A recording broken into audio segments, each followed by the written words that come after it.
Hey, church leaders.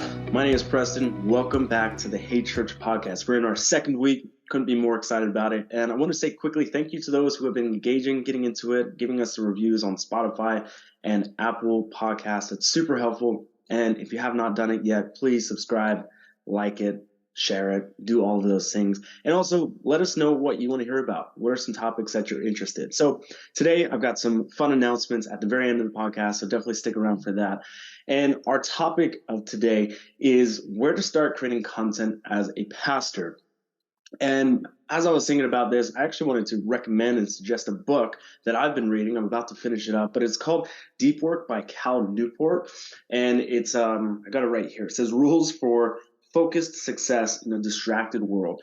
There's some really good principles in this that I have been applying to my workflow. It talks a lot about the deep flow, or focused state, flow state. It talks about, and it's been really helpful for understanding what is the most important things I need to put my attention toward to be successful in my day. I also use time blocking in journal. So writing down what's the number one thing I need to achieve today? What's the secondary task that if I achieve is like, that's great. And then what are some additional tasks that if I get done is going to be awesome and make my life easier? So definitely check out this book. Not affiliated in any way, but I love resourcing and learning more. And if you have any book recommendations, please send that our way. I love reading. I love learning. Anything I can do to get better and grow is great. So check it out. Deep Work by Newport. Great book. Let me know your thoughts on it. So our actual topic is where to start creating content as a pastor. And creating content it's what everybody does these days. If you're posting to Instagram, you've created and published content. If you are a pastor, a preacher, then you're creating content, a sermon, and delivering it on a Sunday. My internship back in college, which is a number of years ago that I will not disclose, because it's getting larger and larger, I was a content manager. That was my first internship, my first introduction to working in marketing and content. And what I did, my role was taking all the great work from content creators and distributing it to the end user, because I was that middleman that would help organize and make sure everything was good to go. And so where pastors sit as they are all of the above. They are production and then post-production. So they are creating their sermon, they're creating the materials, then they're actually producing it. They are delivering it on a Sunday morning, and then post-production if they're doing anything else. So why do pastors need to create more content than that? Well, I think pastors are pretty underrated content creators, in my opinion, because they are doing so much work beforehand that people don't realize. They're theologians, first and foremost. They're historians. They are journalists. They are researchers. They are copywriters.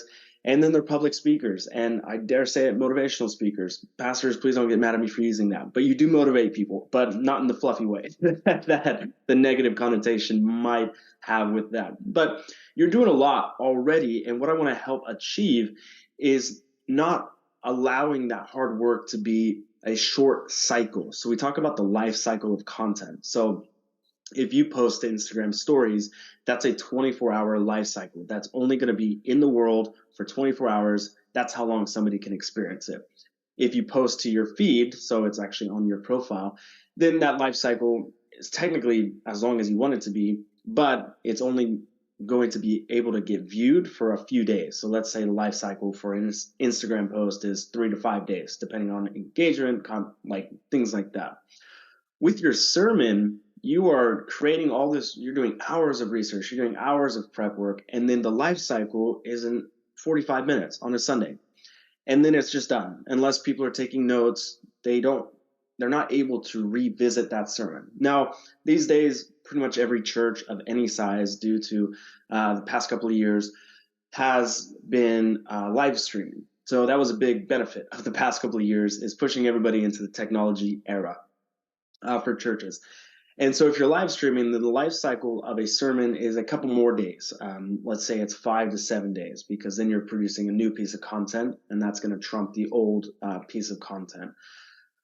So, and then again, the life cycle depends on if people are engaging with it. So anyways, hopefully that gives a good context of what I'm trying to get at. Is pastors do all this work for about 45 minutes of their content being consumed by their members and congregants.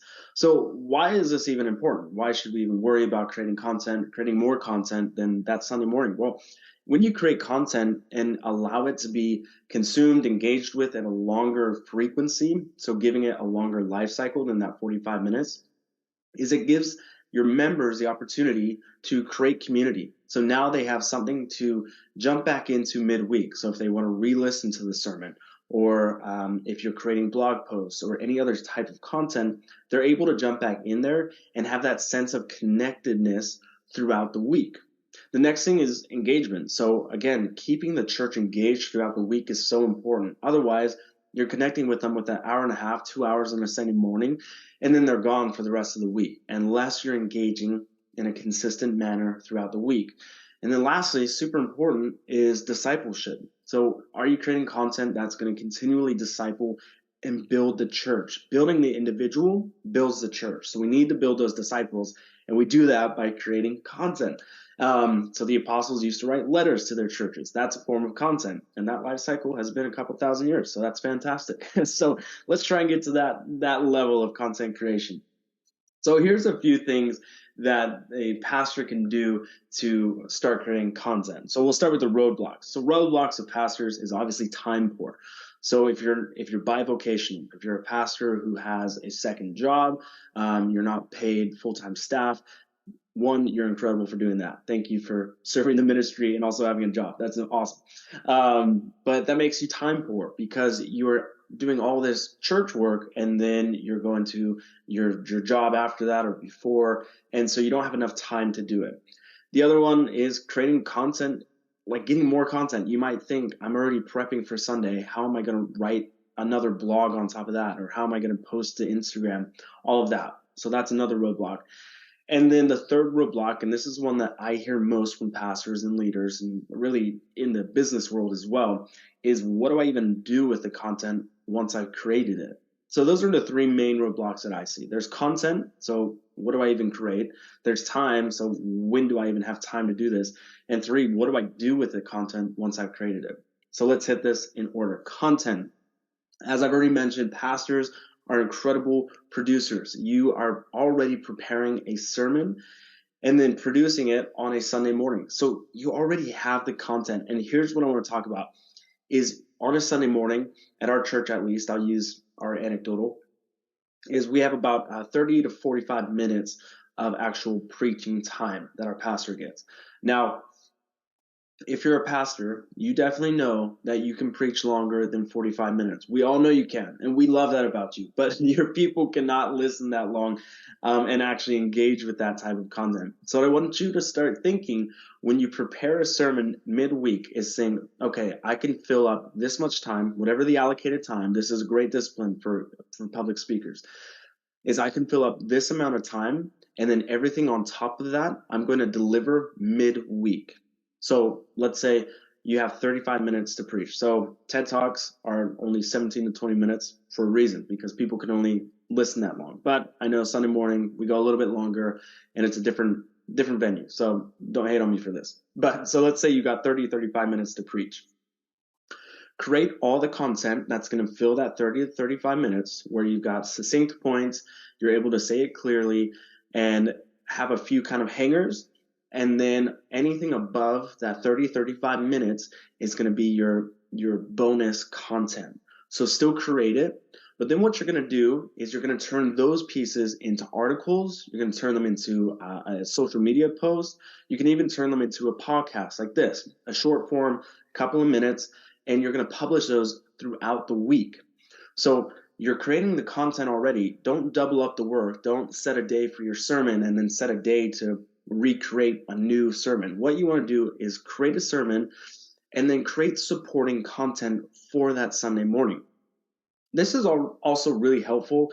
I know when I was preaching consistently, I would always, after you're finished preaching, a couple hours later, you would start, thinking back, oh, I could have said this differently, or, ooh, I really kind of left that hanging, or sometimes you even say something that's wrong. It's okay to admit that sometimes you get up there, you get really excited, and you say something that wasn't actually 100% true. Making content throughout the week helps correct those moments and also create supporting context to what you preached. So on a Monday, a Tuesday, Wednesday, a Thursday, a Friday, if you have a custom church app, or if you have text messaging, or if you have email or social media, whatever it is, whatever your avenue is, create context for the content on Sunday morning. So either adding supporting verses or adding more commentary on the idea that you were trying to suggest. So Sunday morning, you're producing 30, 35 minutes, and then anything on top of that, just simply turn it into the blog post. Take an extra 15 minutes to do that and really make it great, and then publish it to your website and let people know, hey, if you want supporting context to what we were talking about on Sunday, check it out here. You can also just go live on Tuesday on social media if you want, and just talk again about questions. Another cool thing you could do is if you have a texting number, so if you use like Tidely messaging, for instance, you can have people text in their questions during a Sunday service, and then on Monday or Tuesday, go through those questions and then answer them. Again, either live stream it, create blog posts, make just an Instagram post, wherever your people are, start thinking of ideas. So on a Sunday morning, this one could get a little hairy, but as you're preaching, have people text in and be like, hey, I'd love to learn more about this scripture that you mentioned, or I wasn't really clear on this idea. Can you extrapolate that? So now you got user-generated questions, which are super helpful because the content you're creating with is going to engage with. The next thing is time. So again, if you're time poor, really use that time that you have for sermon prep. Don't double up on the time. Use the sermon as your content. Just repurpose it. So again, when I was a content manager, we talked about repurposing content so often. So if I publish an article here, how can I turn that into a social media post over here? So that's a way that I've recycled content. I would just take a snippet from a blog, add an image, and then boom, that goes out to Instagram. And that's just recycling content. So with your sermon, you have it already written out. So just format it a little different, publish it as a blog. Format it a little different, publish it as an Instagram post. Format it differently, make it into an email. It's very easy. It just takes a few minutes of time. The other thing, again, going back to the book I recommended at the top of the podcast, Deep Work, is all about using focused time. So get really disciplined in being effective in short amount of time, and also hire your weaknesses. So if you have an admin assistant, if you have somebody in the church who's great at this stuff, bring them on, have them help you out with it. Now, what do you do once you've created the content? Again, kind of been alluding to this already, but repurpose it, recycle it, use it. Just publish it anywhere. So you have got Instagram and Facebook, which are your free platforms. And I reference just those two because those are the most commonly used ones for churches.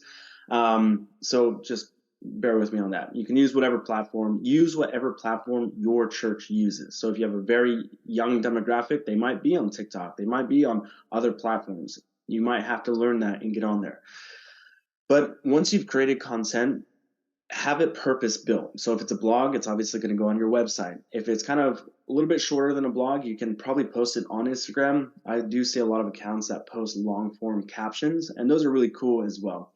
And then also, if you're creating a podcast, you can publish it on Spotify, on Apple Music. You can publish it to YouTube, anywhere else. So once you've got it created, make sure that you use it and publish it, and do it in the moment.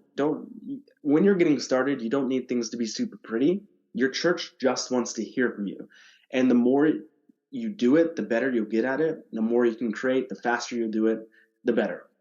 So just create it, just get it out there. Don't worry too much about like, oh, this doesn't look like Hillsong. This doesn't look like some of these mega churches. That's totally fine. Who cares? You're not that church. You are your church. You're your community church. So publish the content. People just want to see it. People want to be involved and know what's going on. So just to recap, getting started to create content, start with where you're already at. when you're prepping a sermon, think about what's additional content I could add to this, and then create that as a social media post during the week, create that as a blog, whatever else. Take your sermon notes on a Monday or Tuesday, repurpose it into an article, repurpose it into a blog, repurpose it into an Instagram post, whatever else. Also, use the power of routine. So again, using time you already have allocated for your sermon, and just add on top of that 5 to 10 minutes to create these posts.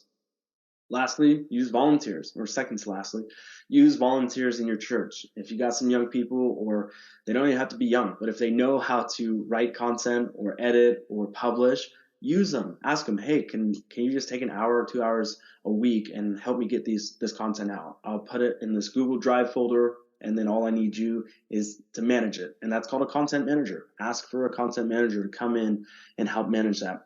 And then lastly, outsource it to Hey Church. We're here to help you. We are for small churches. We all volunteer in small churches. We get it. We understand the woes of pastors and content creation and this new world of the digital age. So with Hey Church, you can create a free account right now, and then you can upload your sermon. Well, in your free account, you can get free graphics and images. So if you need any of that, go create a free account at heychurch.co. And then if you sign up for a plan, all you need to do is, after you create your sermon every week, upload it to your account at heychurch.co. And then what we're going to do is we're going to start creating content for you. So we'll create all the text message blasts for you, the email blast. We'll update your website. We'll even reformat your sermon into a blog and post it to your website. So if you're like, hey, I would love to get started on creating content, but I am time poor, or I just don't want to do it because that's not your strong suit. You like to preach. You like to create sermons. That's awesome. Our strong suit is being those content managers. So all you got to do is go sign up for a free account now, and then subscribe to whatever plan makes the most sense for you. And then, like I said, after you create your sermon every week, just upload it to your account on Hey Church, and we'll create all that content. And as promised, the big news is, if you sign up and you listen to this podcast, add the coupon code podcast25. That's going to take 25% off your first month subscription at Hey Church on any size plan. So pick the plan that works for you, then enter the code podcast25. You'll get 25% off your first month, and we can't wait to start working with you. We know you're creating great sermons. We know that you're creating great content, and we want to help you succeed in that. So if you want to learn more about Hey Church, go to heychurch.co. You can find us on Instagram at heychurch.co. And then, of course, email us. If you have any questions, book recommendations, anything you want us to talk about, or any guests you want us to have on this podcast, email us at hey@heychurch.co. We can't wait to hear from you. We'll see you next week.